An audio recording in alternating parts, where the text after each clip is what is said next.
Hi everyone, this is Connor on Team Quizzes. Welcome to our PD library. Today we'll cover how to host a live gamified quiz with your students, whether they're in the classroom together or you're teaching remotely. This is a great use case for things like a bell ringer or any kind of formative assessment, but can also be used in a summative context like an exit ticket, where you're checking to see what students have retained over the course of your lesson.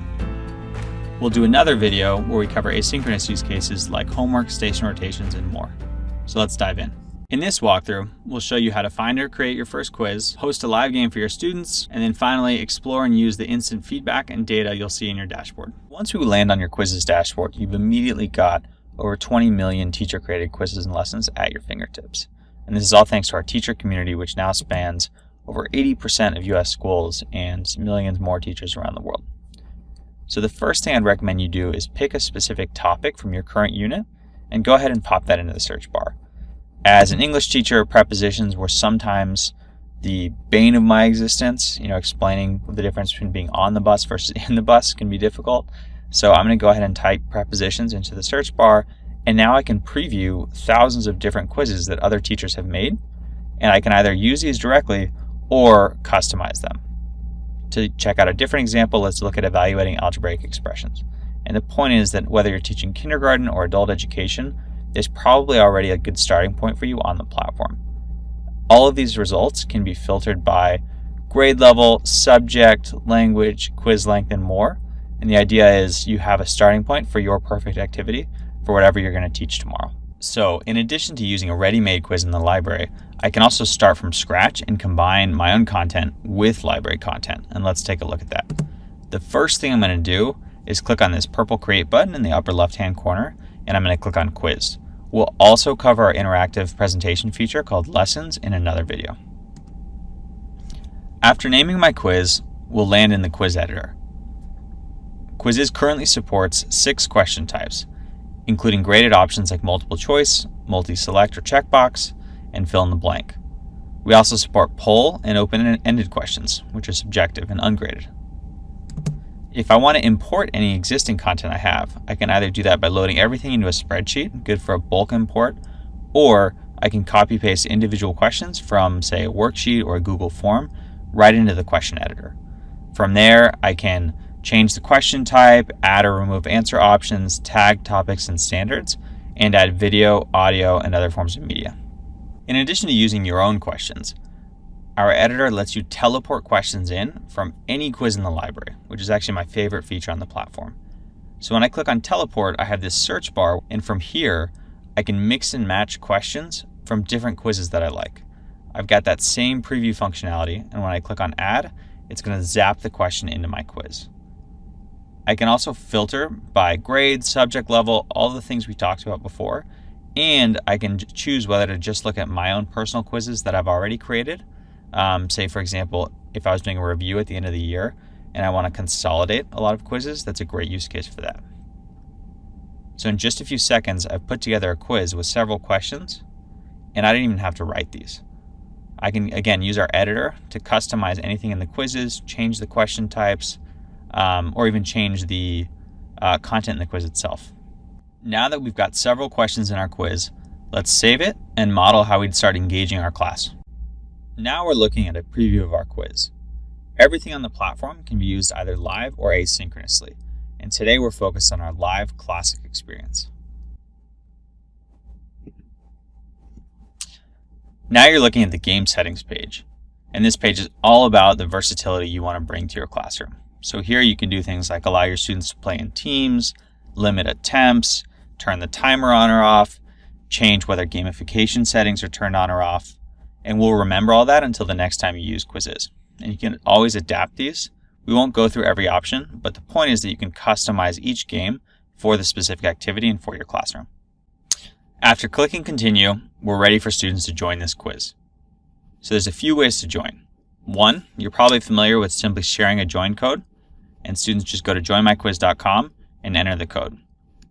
You can also click on the URL icon here, and if you share that, students can join in a click. So especially if you're teaching remotely, that's super helpful. Lastly, you can use our LMS integrations. And if you're using one of those, all the data from your quiz are automatically going to be synced up with your LMS, which is super, super helpful. and the quiz link is typically going to populate as an assignment.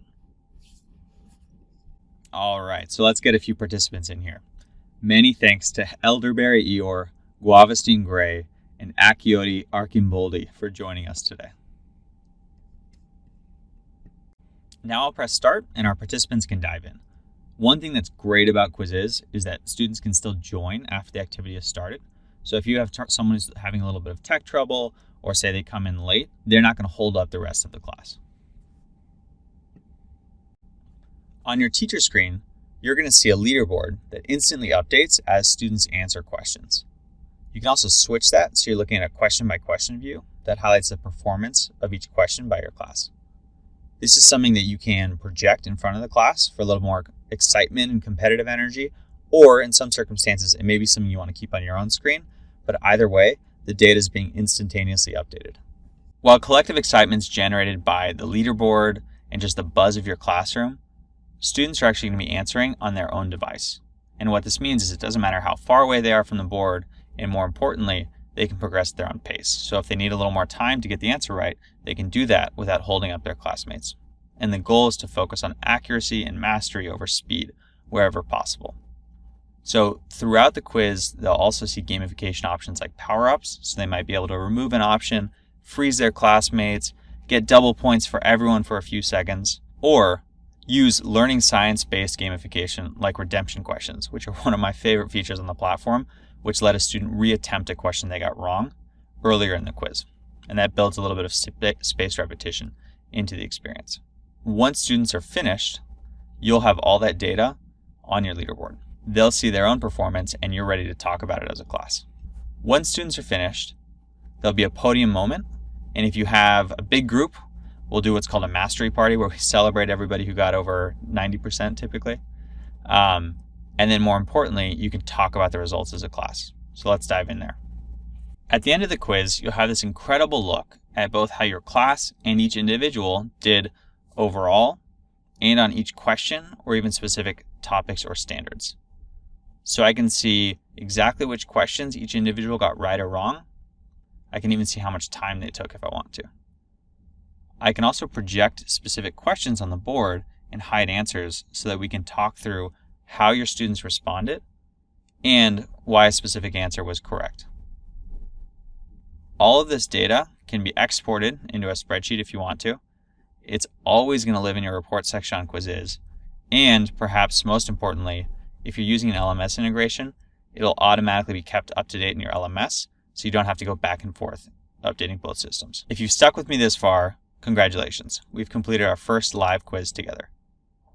We'll do another video on asynchronous use cases, but I encourage you to maybe take a break, dive into Quizzes, and start playing around with our editor and maybe even test out a live game yourself. We covered how to find or create your quiz, how to host and play a live game with your students, and finally how to get instant feedback and assessment data from the game. I'd encourage you to dive into our platform. It's super easy to use and test some of these things out yourself. If you ever have questions, you can always email us at feedback@quizzes.com, hit up our excellent support team at support@quizzes.com, or even make a request on our teacher wish list. If you'd like to continue learning with us right now, I'd recommend diving into the next video on asynchronous use cases like homework, station rotations, and more. I'll see you over there. Thank you.